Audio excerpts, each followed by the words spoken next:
রাজধানী প্যারিসে ফরাসি পতাকা হাতে জড়ো হন হাজারো মানুষ। আমরা জিতব স্লোগানে মুখরিত আইফেল টাওয়ারের আশেপাশের এলাকা। স্থানীয় সময় রোববার এক বিশাল সমাবেশে সমর্থকদের উদ্দেশ্যে বক্তব্য রাখেন কট্টর ডানপন্থী নেত্রী লপেন।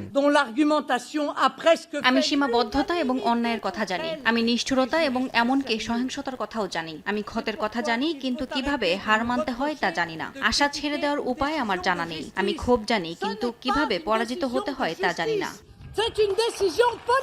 লপেনের বিরুদ্ধে অভিযোগ, তিনি তার দলের জন্য 2004 থেকে 2016 সালের মধ্যে ইউরোপীয় ইউনিয়নের প্রায় 29 লাখ ইউরো আত্মসাৎ করেছেন। এই মামলায় আদালত তাকে 4 বছরের কারাদণ্ড দেন। এছাড়াও 1 লাখ ইউরো জরিমানা এবং আগামী 5 বছর কোনো সরকারি পদে প্রতিদ্বন্দ্বিতা করতে পারবেন না বলে রায় দেন আদালত।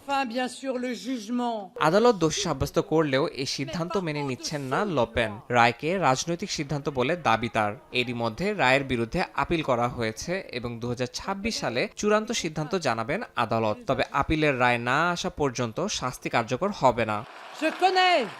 এদিকে তার দল ন্যাশনাল র্যালির তরুণ সভাপতি জর্ডান বারডেল্লা আপাতত বিকল্প নেতা হিসেবে সামনে আসলেও বিষয়টি নিয়ে সরাসরি কিছু বলেননি 29 বছর বয়সী এই নেতা।